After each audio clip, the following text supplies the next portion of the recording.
görmüş idim şeyhim. Rüya idi olup biten. Rüyada da rüya görülür. Alem var, alem içre.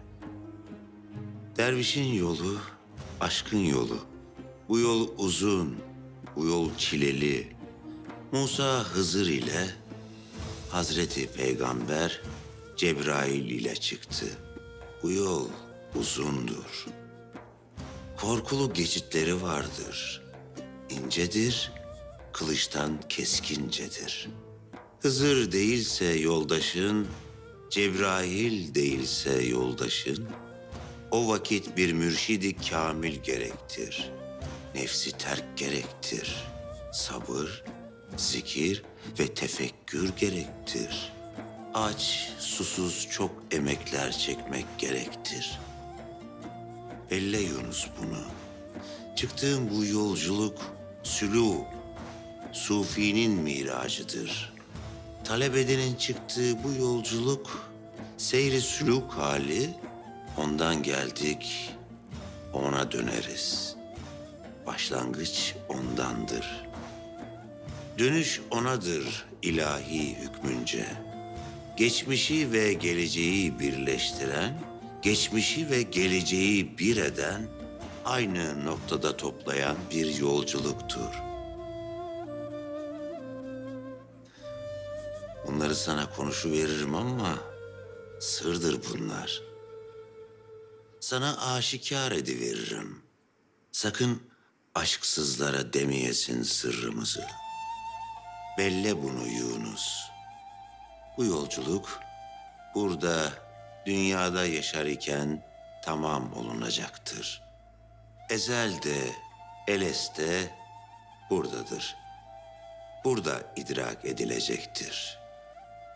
Ezel bizim ilimiz, elest bizim yolumuzdur. Sakın aklından çıkarma bunları bir dem olsun. Sana sırları ifşa ediveririz. Aşksız kişi hayvan olur. Hayvan öğüt bilir değil. Uyuyanları uyandırıverelim o vakit.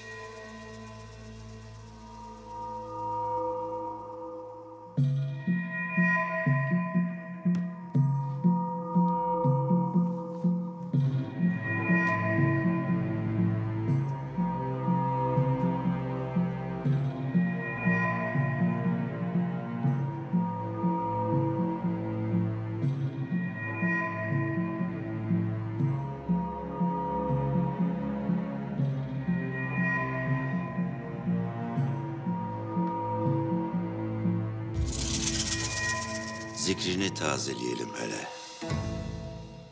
İkinci esmaya geçiver artık sen.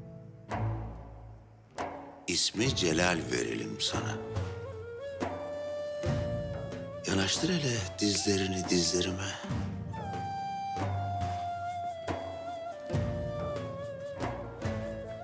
Kaldır başını. İki kaşının arasını görelim.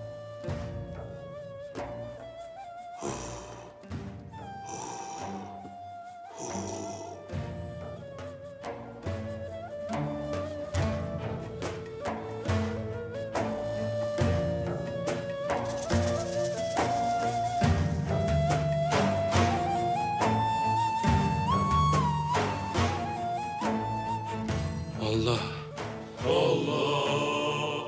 Allah. Allah. Allah. Allah. Uyuyanlar uyandı. Bu vakit sende var, zikrinden, vazifenden geri kalma. Burası nefsi levvame faslıdır. Esması ismi Celal'dir. Zikrin Allah'tır. Allah zikri vaciptir her daim dilinde artık. İsmi Celal'i dilinden düşürmeyen de Allah'ın celalini davet edersin. Tahammül etmek pek güçtür. Burada fazla durulmaz. İhmal etme vazifeni, dahi zikrini. İhmal etme. Geçiver bu celal tarlasından da bir sonraki saftakileri de uyandırıverelim. Daha yolumuz çok. Yol uzun, tecrübe az, vakit dardır.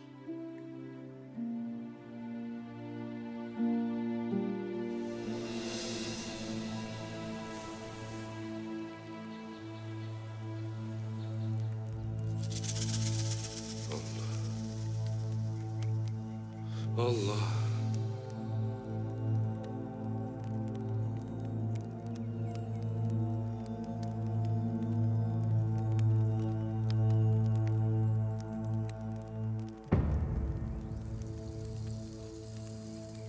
Allah Allah. Allah Allah.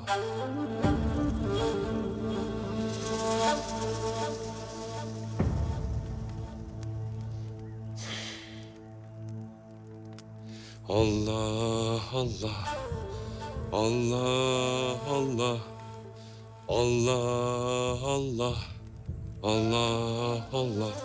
Allah Allah. Allah Allah. Allah Allah. Allah Allah.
Destur şeyhim. Gel Kasım'ım, gel.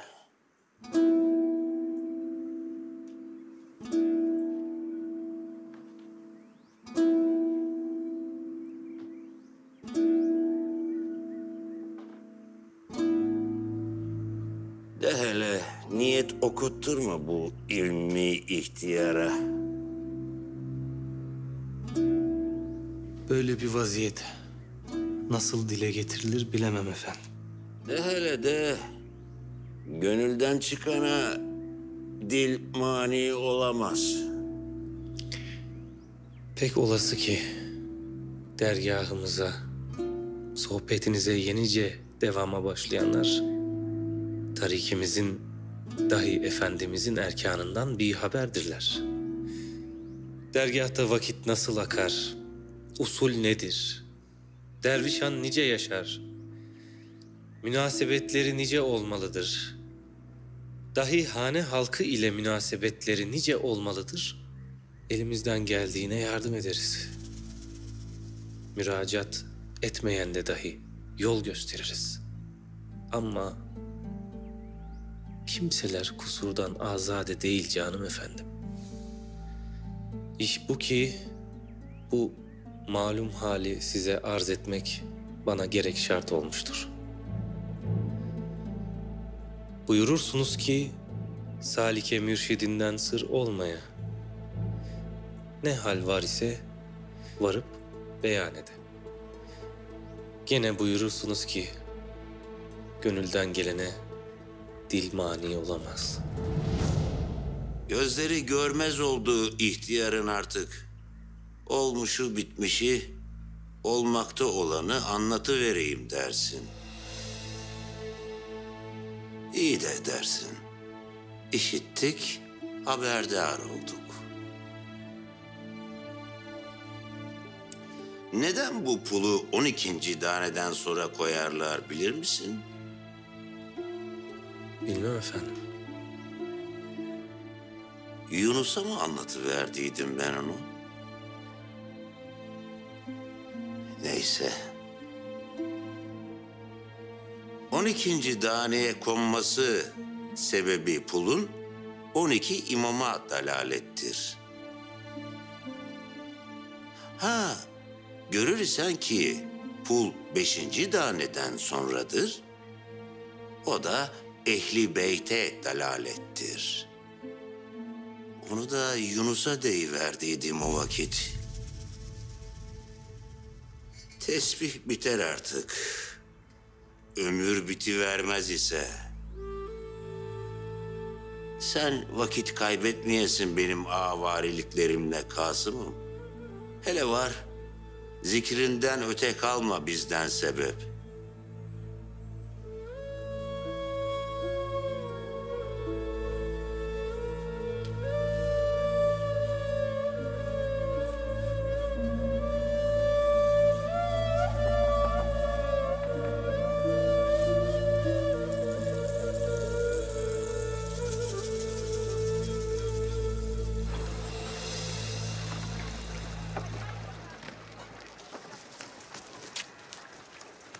Sen gene olsun.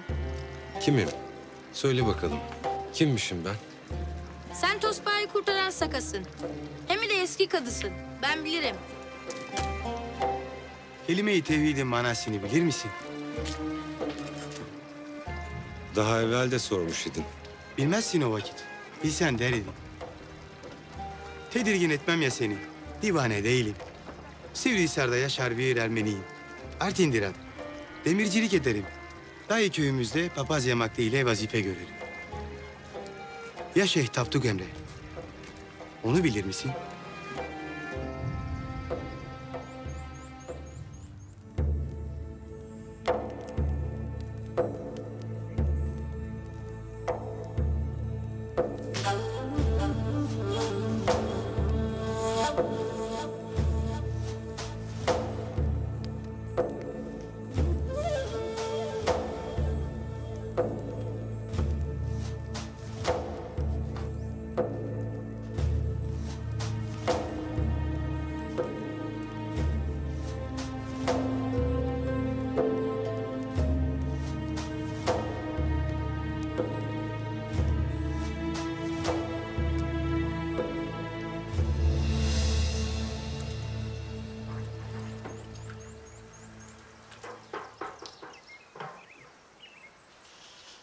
Her şeye hürmet Güngör Efendi.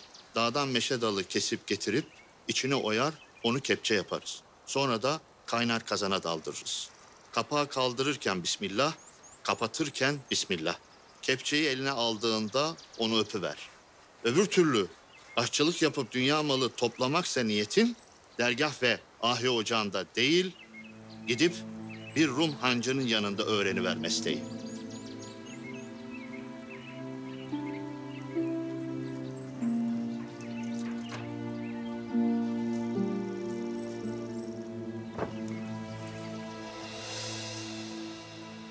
Ali Taygu, Buyur Kasım ağam.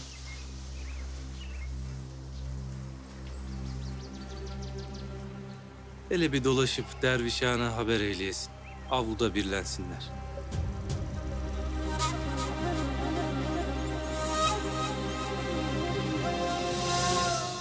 Ne ola ki hacı?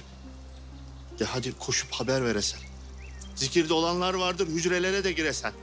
Eyvallah ağam.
Ne hakkında konuşacak imiş? Demedi mi? Demedi. Kasım ağa.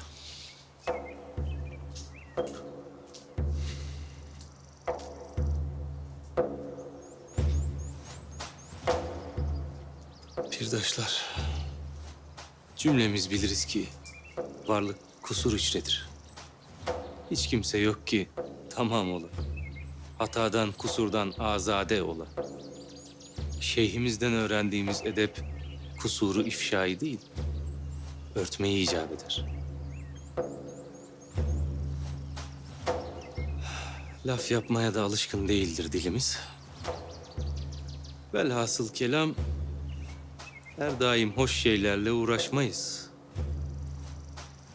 Vakit gelir ki bu denli can sıkıcı olaylarla uğraşmak da bizim nasibimize düşer.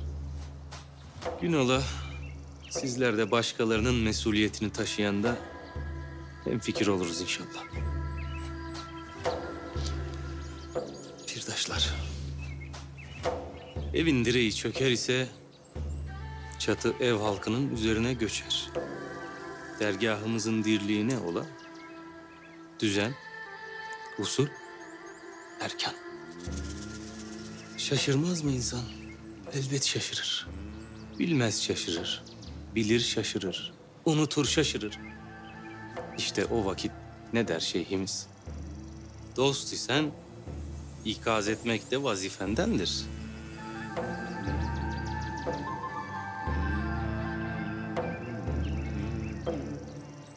Bir dedikodu işitir kulağımız. İşitir ama işittiğinin de arı duru bir dedikodu olduğunu bilir.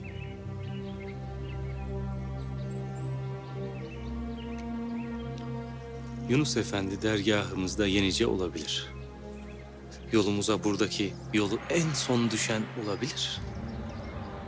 O vakit bilmemek ayıp değil iken, onun dergah hayatında usul nedir bilmemesini ayıplamak ne ola? Velev ki Yunus Efendi hane halkıyla nasıl münasebet kurulur bilmez. Ne vakit hane kapısına varılır, ne vakit çıkılır. Harem nedir, mahrem nedir, usul nedir, şeriat nedir? Bunların hepsi hırka kadar, taç kadar, tığ kadar, teber kadar mühimdir derviş için. Alametidir. Demem o ki pirdaşlar, anlaşılan anlaşıldı. Sözü uzatmak laf ziyanı. Bu mesele bir daha açılmamak üzere kapatıla. Bu dergâhtan içre hiç kimse bir kelime dahi Yunus Efendi ve Bacı Sultan isimlerini bir kelamla telaffuz etmeye.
Günde 1000 şeytan girer aklıma. Hiçbiri de böyle vesvese vermez. Hem bu nasıl olur? Yunus Efendi. Bunun tekke ahalisi olmakla, taşra ahalisi olmakla alakası yoktur ağam. Şeytan Mekke'de tekkede demez mi şeyhimiz? Pirdaşlar, kim ne ederse kendine eder. Daha fazla konuşup günah yüklenmeyelim. Kendi işimize bakalım. Alelade bir mesele midir Ali Taygu ağam? Pirdaş, ben de duydum Kasım Ağa'nın söylediklerini. Ama meseleyi diri tutmayalım. Unutalım, kapatalım demiştik Kasım Ağa.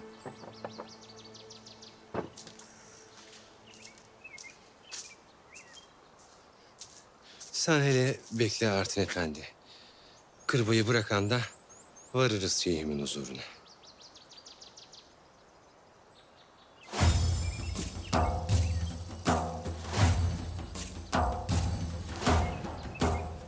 Selamünaleyküm. Aleykümselam.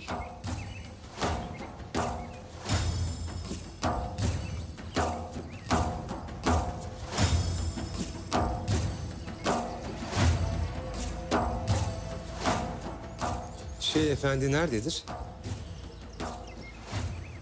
Huzurda olsa gerek Yunus Efendi.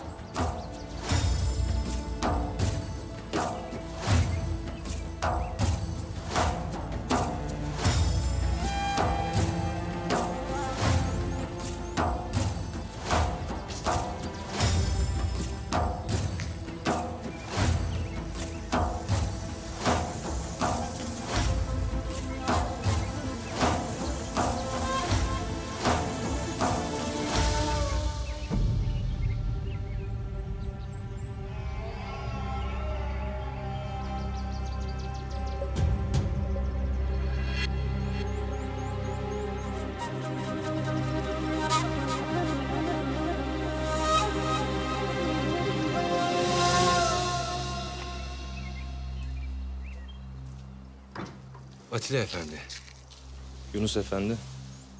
niçin yüz çevirir dervişan bana? Sanki bir kusur işlemişim gibi bakarlar. Ben de yeni işitmişim herkeste Yunus Efendi. Nedir yeni işittiği herkesin? Dedikodu. Dedikodu meselesi Yunus Efendi. Ne dedikodusu ola ki Pirdaş? Ne kusur işlemişiz?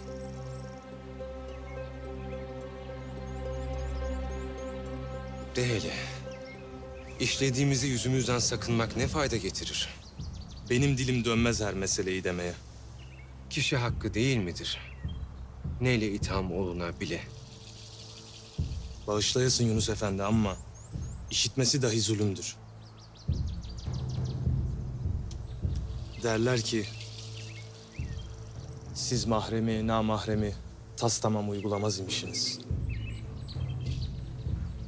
Hane halkıyla münasebet nice olurmuş bilmez imişsiniz.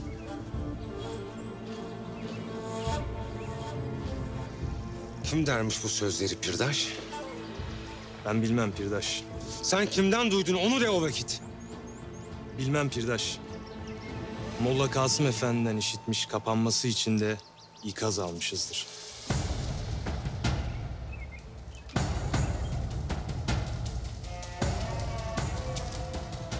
Kim demiştir bu kem sözleri? Nereden bilelim kim söylemiştir Yunus Efendi? Kim icat ettiyse bu şeytan sözlerini kendi arzularıdır. Kişi kendinden olanı söyler.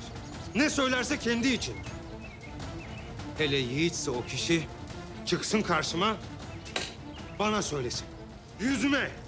Dedikoduyu çıkaran değil, işiteniz Yunus Efendi. Kimden işittin onu de o vakit. Molla Kasım Efendi'den işitmişiz. Hepimiz buradaydık. Ali Taygu Ağa'da. Kem söz kesile buyurmuştur.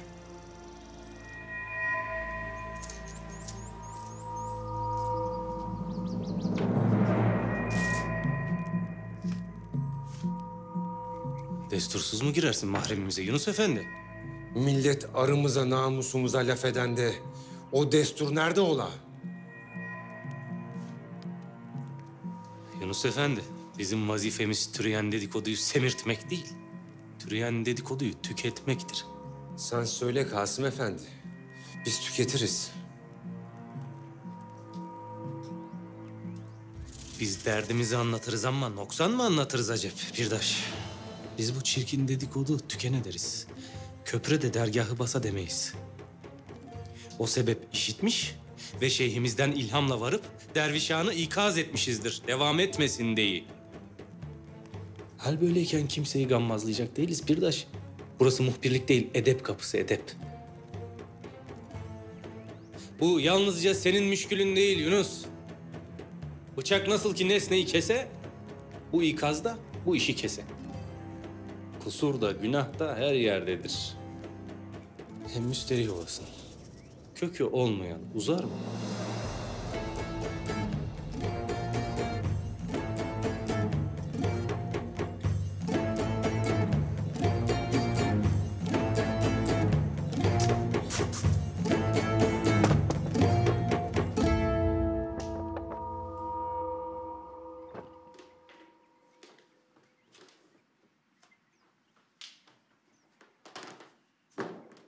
Destur şeyhim. Gel hele Yunus'um gel.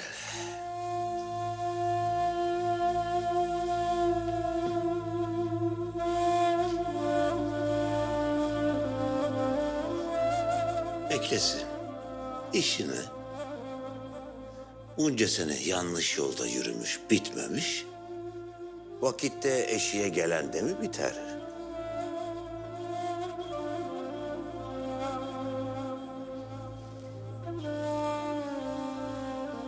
Bitmiş şeyhim. Ömrümüzün bir faslını birlikte geçirdik. Ama birledik sonunda. Yeniler dizmek der olmuşlar. Ama tesbih birlemektir aslı onun. 33 taneyi, 99 taneyi alırsın, ip etrafında bir edersin. O bir sürü tane birlenip bir tesbih oluşturur. Manası nedir ki zaten tesbihin? Birlemektir işte. Tevhiddir. Zikri ihmal etmeyesin Yunus. İsmi Celal'desin. Belaya hem muhatap hem teşnesin. Allah virdini dilde tutan da İsmi Celal'in cümle tecellisiyle muhatap olursun.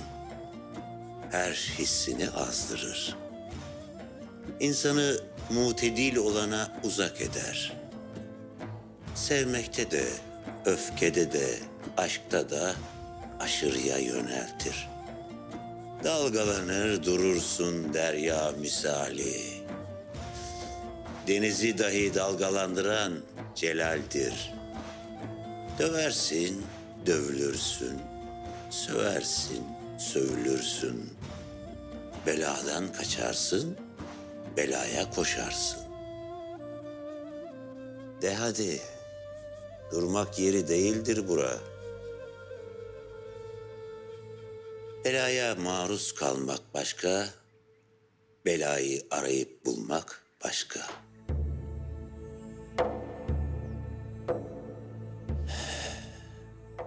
Sen gene de söyle hadi. Çarşıda bir Ermeni papaz kalfası önüme durmuştur efendim. Daha evvel de rast gelmiştim. Bugün de tevafuk eden de sizi sormuştur. Demedi mi ne için sorar imiş bizi? Bir soru yöneltmek ister efendim size. Sorsun hele.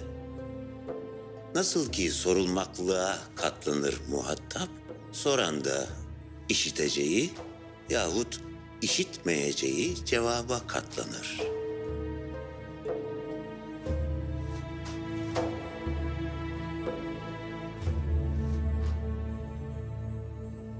Mikel Efendi bilir. Nallah'ın da kime sorar isen şeyhimi işaret edecektir. O sebepten Nallah'ın demiştir size. Artin Efendi, müsaade buyurursanız bir soru sormak arzu ederim size. Ben hiç cevap bilmem. Bildiklerim sadece sorularıdır. Ben de zaten cevabı bulduktan sonrasını sonra dedim size. Şeyhimizden kelime-i tevhidin manasını işittikten sonra ne yapacaksın? Artin Efendi. Şeyhimiz bekler.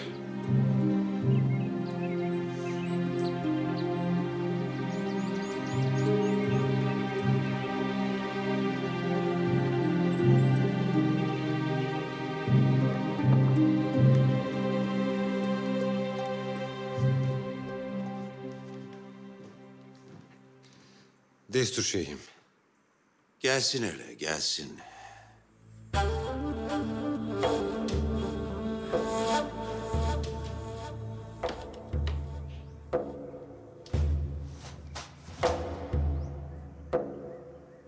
Gel bakalım Artin Efendi.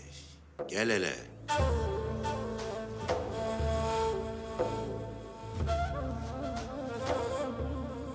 Şeyh Tapduk Emre'yi ararım. Ne diye ararsın onu? Kelime-i tevhidin manasını soracağım. Tapduk Emre, cahil köylünün biridir. Okuma yazması dahi yoktur. Kelime-i tevhidin manasını ne bilir? Anlamış idim bre. Ahbarikleri gören de avluda. Gelesin bakalım Artin Ahbarik. Gel otur hele.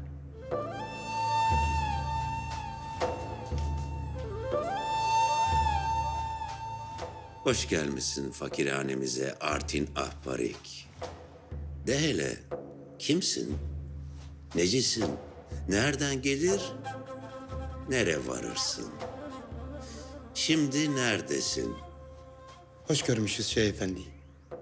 Agapoğlu Altin Diradim. Sivrihisar'da eleşirim. Çarşıyı bilir misiniz? Desen anlat hele. Sivrihisar'da yurdumuzdur. Çarşıda demircilik ederim. Grefer Efendi rahatsızdan Ali benidir de köyün azmasında duayı yaptırırım. Papaz yemakli ederim.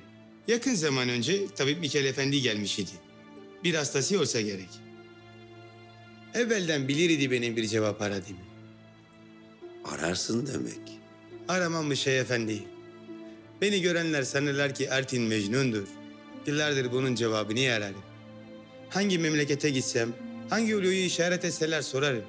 Ama tesirli bir cevap alamam. Ulu alimlerin veremediği cevabı bizden nasıl istersin? Ben ararım Şeyh Efendi. Senin cevabın da tesir etmez ise varır bir ahir kişiye sorarım dersin. Doğru dersin. Soru aklın zekatıdır. Zekat da fakire verilir. Sor hele. Belki bir aydınlık erer de şu kıt aklımıza bir cevap bulunur. Olmaz ya.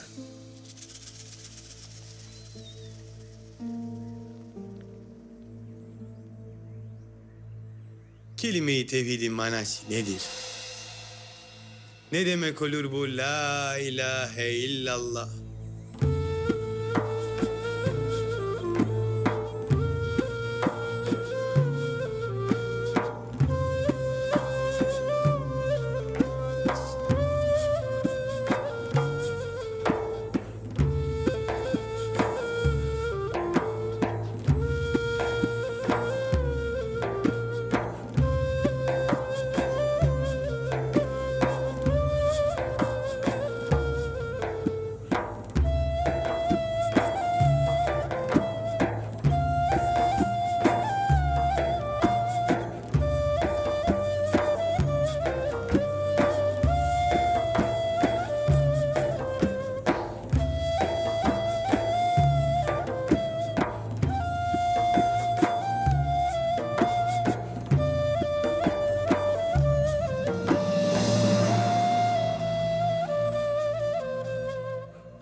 Buldum efendim. Buldum nihayet. Bura var bir yol. Gönlüme tesir eden böyle bir cevap. Ne işitmiş, ne görmüş. İşittirene, gördürene şükret o vakit Artin Efendi. Zaman olur ki en hayırlı işe en hayırsızı vesile eder. Eğer ki ister isen. En tesirli cevabı duyanda söz vermiş idim. İsterim. Buyur o vakit. Kelime-i şehadet Müslümanın nişanesidir. Dediğimi tekrar edesin. Eşhedü Eşhedü en la ilahe illallah. en la ilahe illallah. Eşhedü en la ilahe illallah. Eşhedü en la ilahe illallah. Allah mübarek eylesin. Hoş gelmişsin. Artin Efendi, hepimiz merak içindeyiz. Şeyhimiz ne cevap vermiştir? Ne demiştir de senin aradığın o tesirli cevabı ondan duymuşsun. Şeyhimiz kulağına ne demiştir?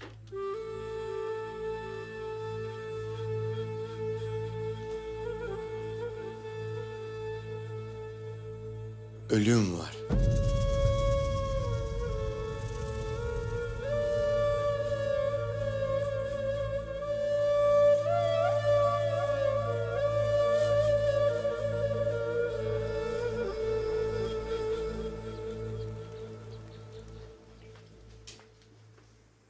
Sağ ol kızım. Kızım bir bakaydın durmuşlar mı namaza? Baş üstüne anacığım. Mesut Efendi saatler evveli başlar. Hazır oldun mu hatun, hazır oldun mu hatun? Ne gün şeyhimizin sohbeti olsa o gün sabahtan başlar telaşesi. Pek hürmet eder efendidir Mesut Efendi'ye. O olmasaydı söner gider idin Allah'ın da ahi ocağı der.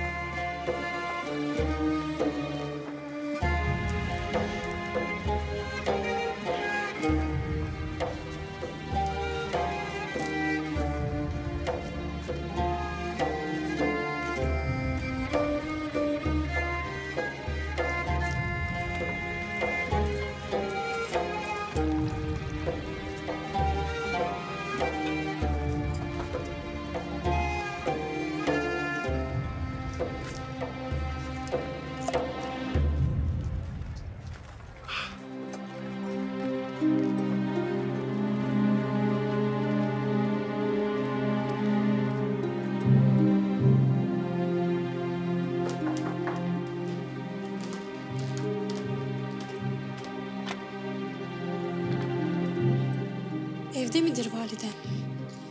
Evdedir. Buyur hele.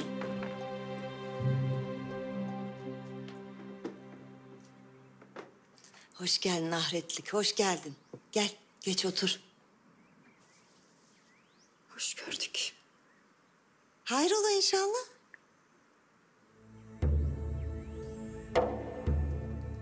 Kızım, bize şu taslara ayran döküver de hele içimiz serinlesin.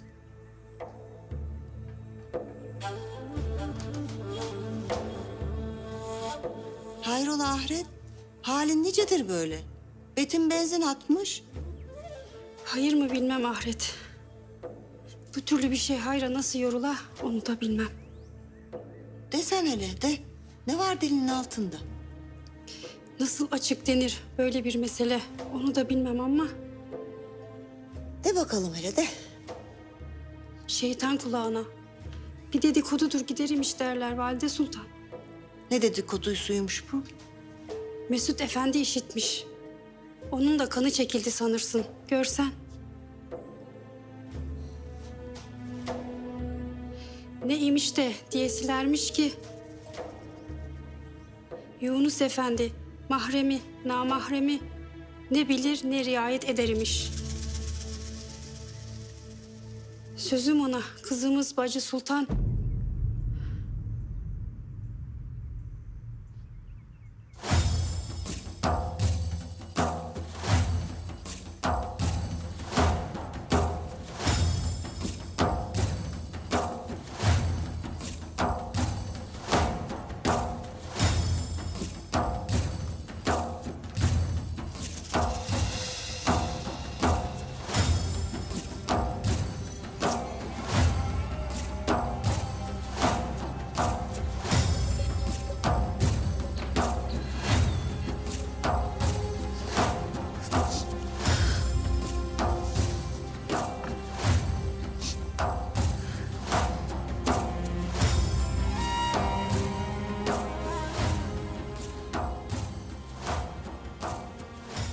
sizden razıyım. Her kim ki bu dedikoduyu çıkarmış, dili kurusun isterim Rabbimden. Her kim ki sizi de beni de bu çirkin iftiraya yakışır görmüş, Rabbimden aynısını dilerim.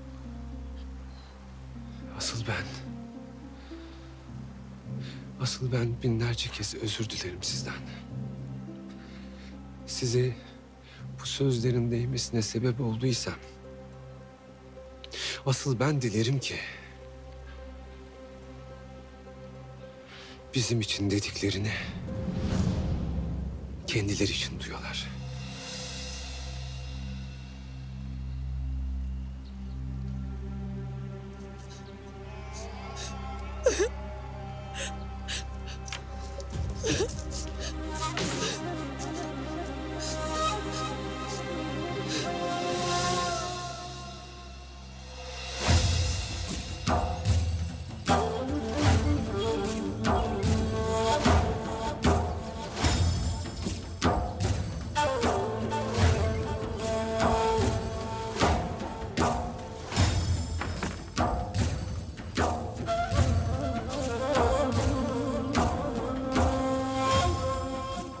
Molla Kasım Efendi'den işitmiş, kapanması için de ikaz almışızdır.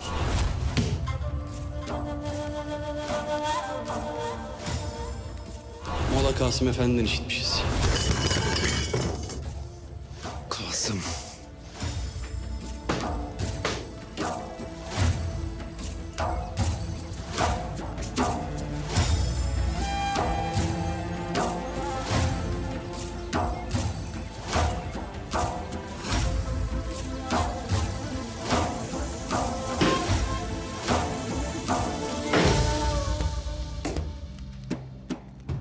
Ne istersin ki Yunus? Kimin ne için yaptığını merak ederdim. Şimdi kimin yaptığını bilirim. Ne için yaptığını merak etmem. Neden bahsedersin bilmem Pirdaş ama keskin sirke küpüne zarar. Bilmezsin. İnanırım mı sandın buna? O kadar mı akılsız belledin beni? Neyle itham edersin beni bilmem ama belli ki bir fenalık addedersin. Her neyse bil ki ben yapmadım. Dua et ki şeyhimin kulağına varmamış olsun. Dua et ki işitmemiş olsun. Yoksa Kasım Efendi, vay haline. Çok meraklısındır ya dervişliğin alametlerine. Sanırsın ki her derviş senin gibi korkak bir asalaktır. Nefesini beni ikna etmek için boşa harcama, dua et.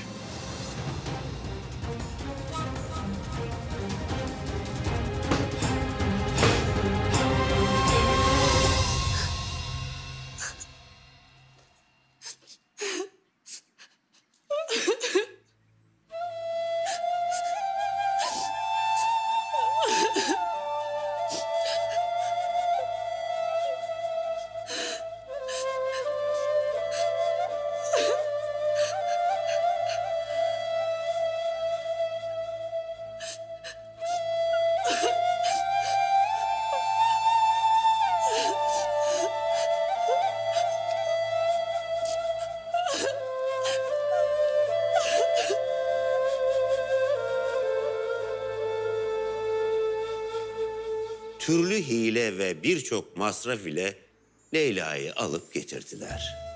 Halife sabah erken mumları yaktırdı. Leyla'yı dikkatle gözden geçirdi. Başını önüne eğdi, saatler var ki düşüne durdu. Nihayet kendi kendine dedi ki, hele onu bir konuşturayım. Belki söz söylerken güler de yüzündeki güzelliği daha çok belirir dedi. Köşesinde hüznün cismi gibi duran Leyla'ya çevirdi yüzünü. Sordu Halife Harun Reşit, sen Leyla mısın? Evet, ben Leyla'yım dedi Leyla. Ama sen Mecnun değilsin.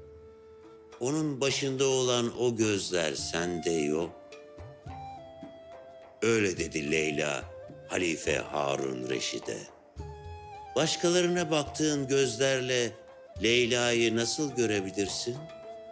O gözleri yaşla yıkamadıkça söz kimindir bilmem ama hakikattir. Dahi herkeslerindir. Bana Mecnun'un gözleriyle bak der. Seven sevgiliye Mecnun'un gözleriyle bakmalı. Eksiklik ne o vakit burada? İşe de Allah'a da sevgiyle, irfan ile bakmalı. Bilgiyle bakmak başkaca iş. İslam sevgidir, aşktır, irfandır. Başkasını beğenler eksiktir. Sevgi kişiyi tevhide götürür. Tevhide varan varlığın cümlesine aynı nazarla bakarlar. O öyledir, şu şöyledir, falan haldedir. Kalır mı bu kem sözler, bu dedikodular sevgiyle bakanda? Sevgisiz bakanın gözüne budaklar batar, kör eder. Kişi kendini kör eden de o körlüğe merhem bir çare, tabipler bir çare.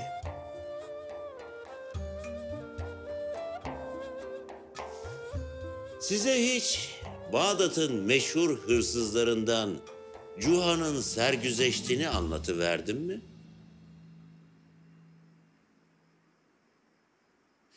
Cuha bir gün akşam mesaisine başlamak için hurmanın gölgesinde yatar imiş.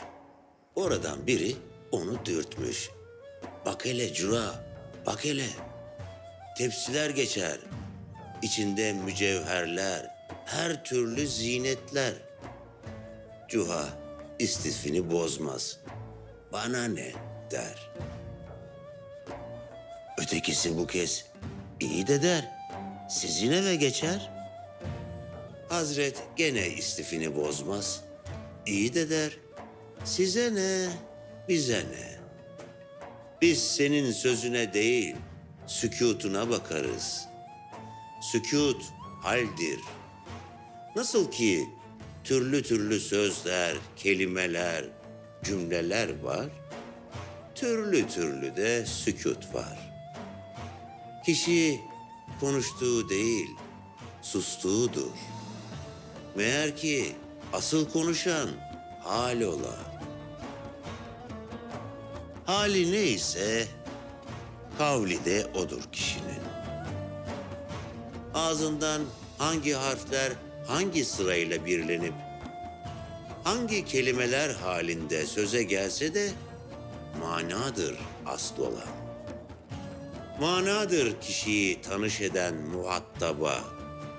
Sözler ne derse desin, lisan-ı hal tercüme istemez.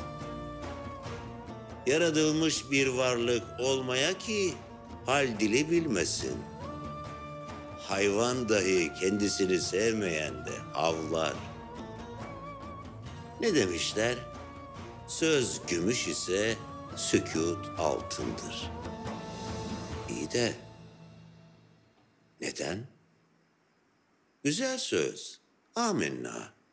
Ama ne der şimdi burada? Sükût nice bir şeydir ki o altındır. Acep sükût daha fazla sırlarımı aşikar eder?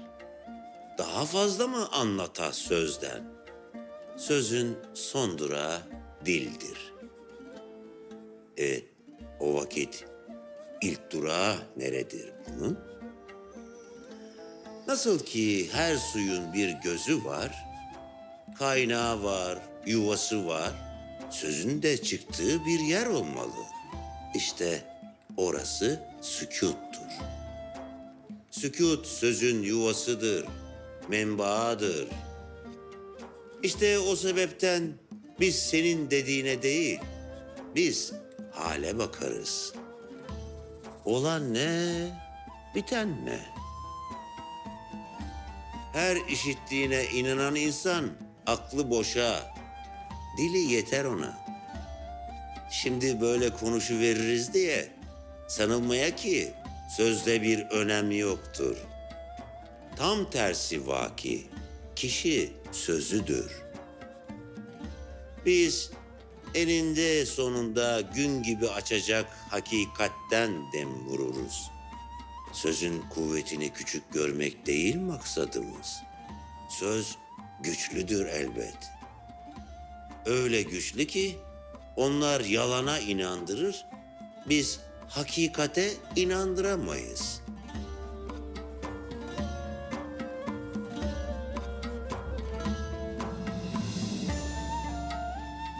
Artin Efendi nerededir? Buradayız şeyhim.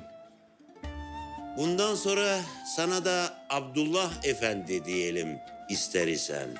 Manasını bilmem. Allah'ın kuludur manası Abdullah Efendi.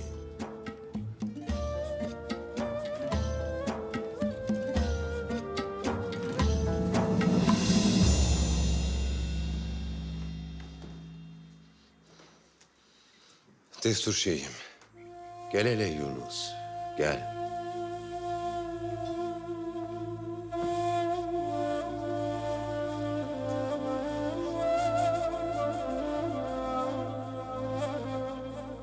Ne için acele etmezsin bu Celal'den çıkmak için?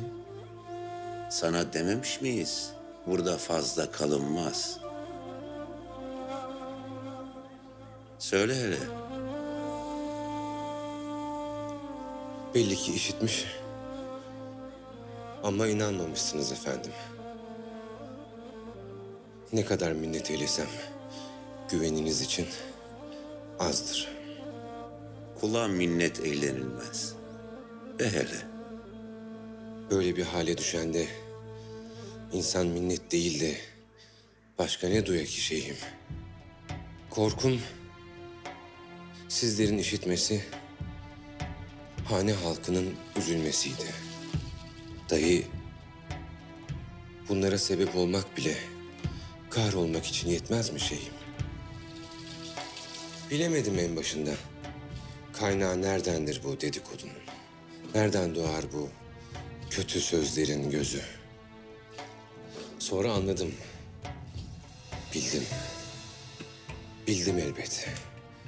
İnkar etse de bildim. Kabul etse de bildim şeyim. Ama ne içindir ki? Ne konuda kendine hasım görür Kasım Efendi bizi? Onu bilmem. Nerede ne kelam edersin? Burası neresidir Kasım Efendi? O dergâhta hayrı taşlayıp şerden perde çekerken üstüme ben dilimde zikir verdiğiniz görevdeyim.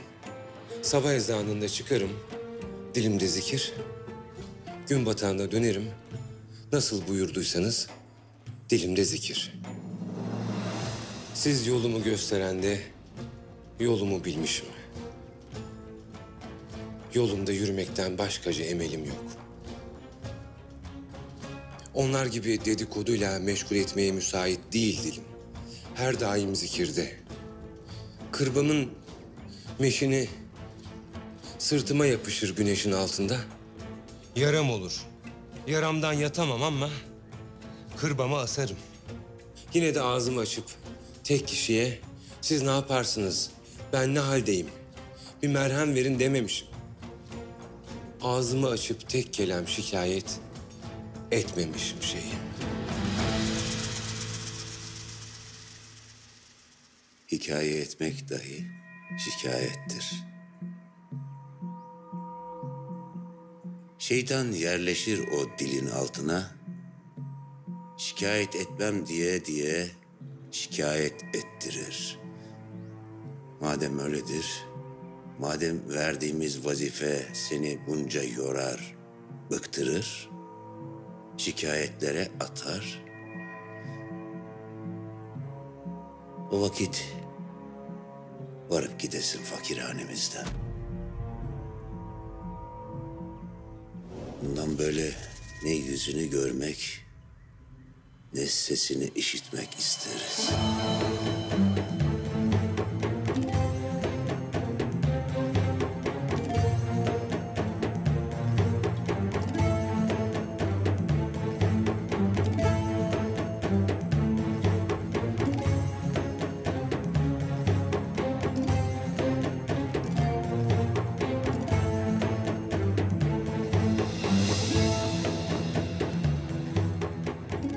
Git bakalım Yunus Efendi. Git bakalım.